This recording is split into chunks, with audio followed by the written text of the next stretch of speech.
Assalamu alaikum. Welcome back from the ad break. You are still watching Prime Live. Now in studio, we are joined by Mr. Michael James, the driving force behind rAge as a project director, and he is here to give us the inside scoop on rAge 2025. Now this iconic event is a haven for gamers, for tech enthusiasts and fans of all things digital. Now Michael will also share what's in store for attendees, from cutting edge exhibits to thrilling competitions, and why rAge remains a must-attend celebration of innovation and fun. This is going to be really a fantastic conversation to look forward to. Thank you so much, Mr. Michael James, for joining us on Prime Life, and welcome. That's a pleasure. Thank you. Nice introduction.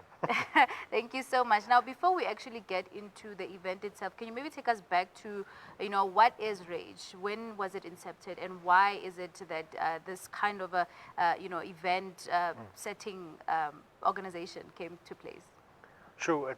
It started in 2002. It was sort of born out of a concept where we had a magazine called rAge magazine. This magazine focused on gaming, computer hardware, and then I used to go overseas quite a lot to all the conventions, Los Angeles and Germany and so on. And we kept, every time we came back here, we kept on thinking, this country needs something like this.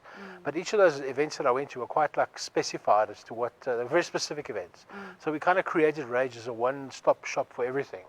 So we have, cosplay, we've got geek culture, we've got gaming, we've got hardware, a sort of a mixing pot of everything, and also a LAN. So it started in 2002 out of a need for that. It was quite small in the beginning, but because of the magazine, we had a lot of support from our clients in the magazine. And slowly but surely, the event got bigger and bigger and bigger, and sort of it's quite like a beast these days. It's been a lot of sort of ups and downs, especially during the COVID times and that. But now it's come back quite strong. It's looking very exciting this year. That is so good. I mean, from when it started in 2002, also things weren't so digital back then. So how would you say the growth looks like from 2002 from now? Like, what is different, and what do you foresee in the world of digital? In the digital space? Look, one of the big things you can see when you see pictures from that olden era, there's a lot of big computer monitors, big screens. These days it's just a flat panel now we have. I think the technology, we're lucky in a way with the event, is that every year there's always something new to be, new to see at the show. So I've seen technology change quite dramatically from then until now, but you don't really notice it because it keeps changing so quickly, and we have to adapt so fast. And then by the time the show's on, it's like a big surprise. Everything's like new and running and operating, and then it's all gone again, and then we start the process over. So it's sort of, it's been like quite an incredible journey to see how things have advanced, and we've gone from sort of, what we consider slow computers back then, which were state of the art back then, to now we've got super hyper fast machines that are like a lot quicker than back then. But it's hard to see that line, but it does improving it fast all the time. And now let's get into the event itself. What is new? What are the exciting features on this year's rAge 2025? Well, look, it's easy. Every year everything's new, which is nice. So we don't have anything that's sort of that doesn't get dated because it's always changing. I think this year we're at a new venue, which is Four Ways Mall Level 8. It's quite exciting. There's a lot of challenges because it's sort of not a conventional event venue. So we've had to do quite a lot of work in the background to get it to where we need it for our event, like extra power, internet, that type of thing. I think this year there's a lot of new exhibitors. We've got over 180 different exhibitors at the event, which is quite exciting. And I think, there's a lot of esports as well. That's one of the big things we've noticed. We've got things like Monsters having a Call of Duty 7 tournament. The top 4 teams in the country are going to be there. Varsity Esports is there. They do sort of a track around at all the different educational institutions, and then rAge has got the finals. And we've got like a League of Legends event by Nedbank. There's a big prize money involved there. I think it's the most that game has ever seen in this country before. So there's plenty of excitement. A lot of new things. That's exciting. Now, can you tell us about how rAge caters to different interests? I mean, you did mention that you're going to have like gaming, tech, and cosplay. Maybe for those who have never attended the event, give us a little bit of a rundown on how it actually looks like. Well, I think a good way to describe it is that everybody plays sort of games like Fortnite and Minecraft, for example. So if you come to the event this year, you'll see there's a lot of schools where all the kids are competing in Minecraft and a couple of other games. And it's nice to see all the moms sort of cheering their kids on. while they're playing Minecraft, which is something really exciting. We would never have seen that back when I was at school. So we've got things like that. So that sort of caters for a lot of the young people and families and that. And then we've got sort of high-end computers that people will come and be able to buy a lot of hardware for their computers and consoles as well. I think there's sort of something for everyone. If you like sort of Marvel, Spider-Man, for example, you can get like a plushie for Spider-Man. There's a lot of geek stuff. We've also got cosplay. That's something you really have to come and see, where people dress up as their favorite characters in games and movies and video games, and that's really quite a spectacle.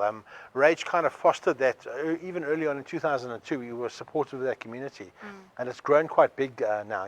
We've got six cosplay competitions, including a kids one and a casual one. So it's quite there's a lot to see there. I think I can't really list everything, but anything I'm missing out, I'm doing a disservice to. And maybe tell us about the highlights of the attractions that are going to be there. And also you mentioned exhibitors. Maybe is there any new exhibitor that we can look forward to? Anything exciting on that side?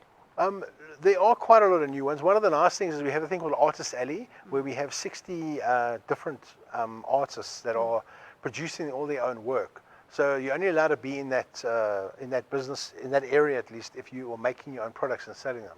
So what we have, we're trying to foster small businesses in that way. There's a lot of new people in there.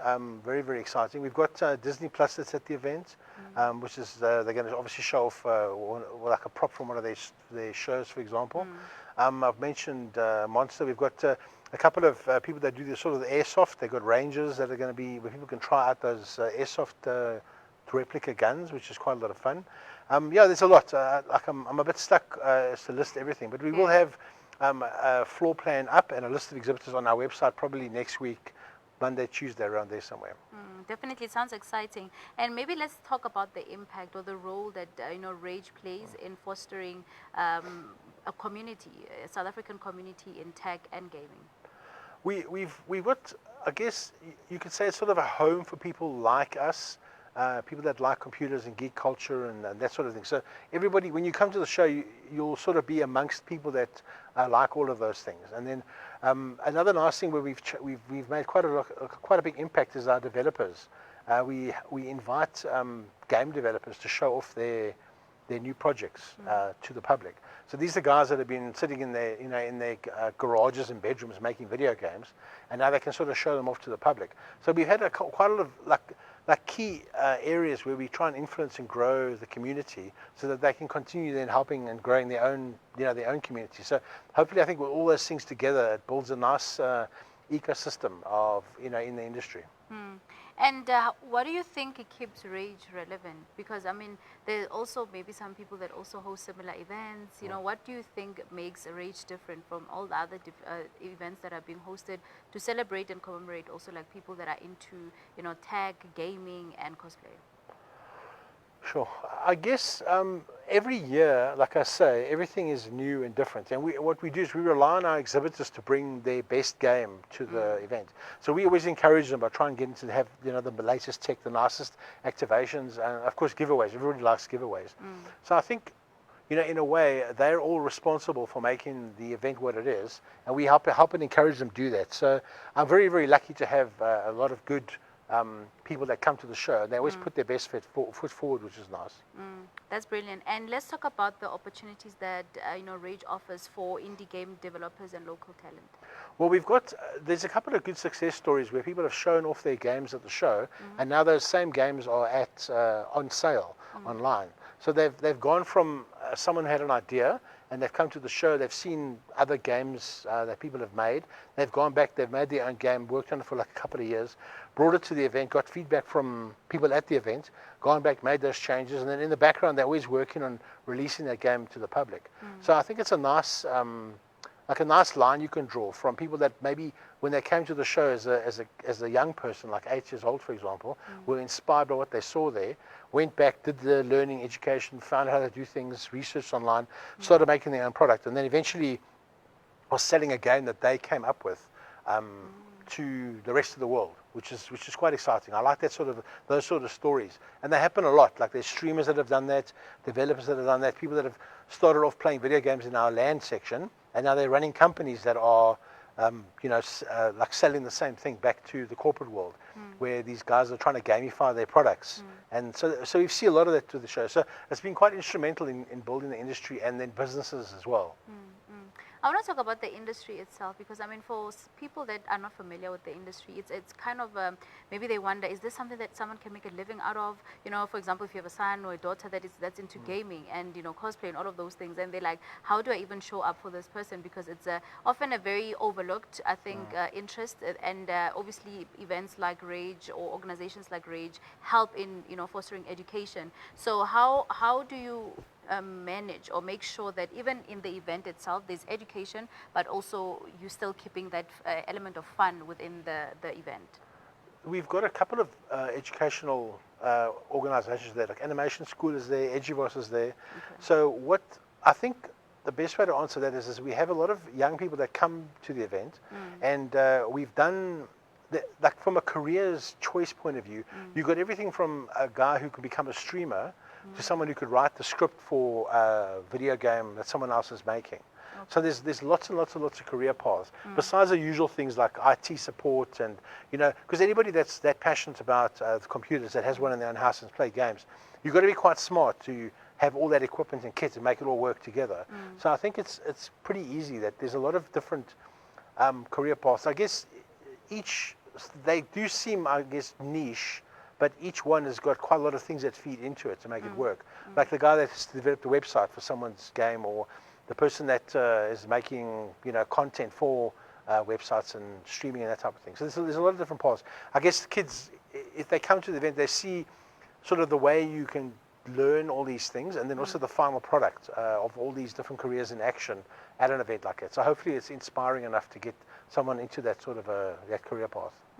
And maybe tell us about the industry of tech gaming in South Africa. How big is it? Is it still growing? Do you see room for improvement? If yes, in what ways can we educate people more, or make sure that we still have like more people that are getting into the tech or gaming industry? Look, it's an industry that is like a calling in a way. You can't really, you either have that calling or not.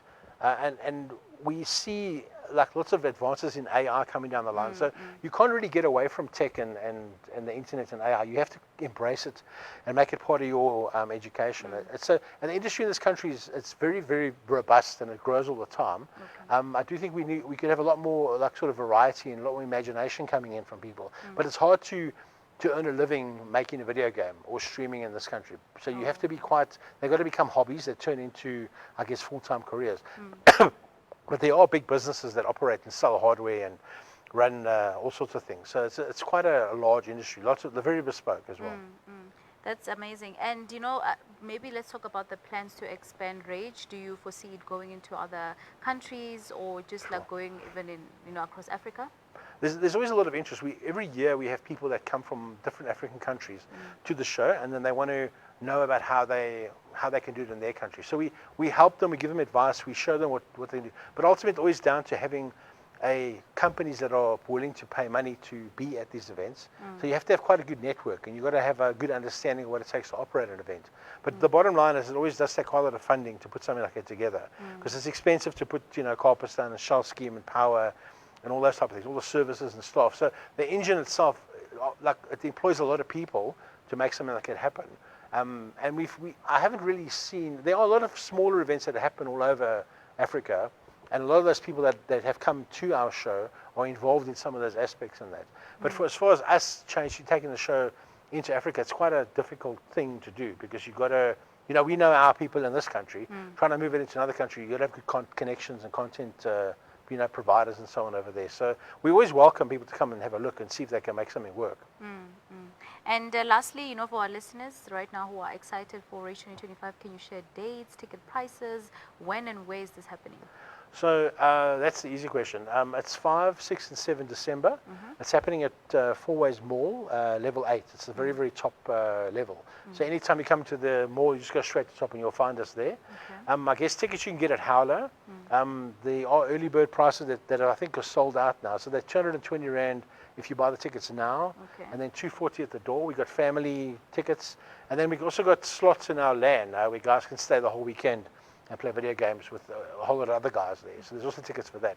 So I think you just go to our website, www.rageexpo.co.za, or any of our socials. There's lots of links in that to get tickets and so on. And yeah, I hope we see you there, because it's quite a fun event, and it's a lot of work and very, very overwhelming, but it's worth all the effort. Definitely, it sounds very, very exciting and entertaining. And before I do let you go, is there anything else that you'd like to mention to our listeners right now before we let you go? Sure, I guess if you have any kind of passion for anything that I've spoken about, there's going to be something for you at that event.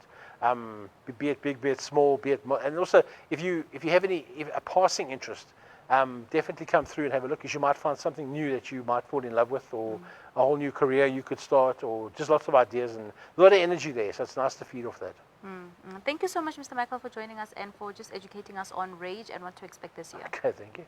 You're welcome. Viewers at home, this was Michael James, who's the driving force behind rAge as, project director, and we're just speaking about, all things that have to do with the event this year, what to expect, and exactly, what you can, do in order for yourself to prepare yourself for this amazing event that is happening on the dates that were mentioned. But if you did miss that, do not be shy to send us a DM so that we can share with you the links that were mentioned, but also do head over to social media pages, their website, so that you can grab yourself a ticket and make sure that you don't miss out on this fun. But on that note, it's time for us to head over to a quick break. We'll see you after this.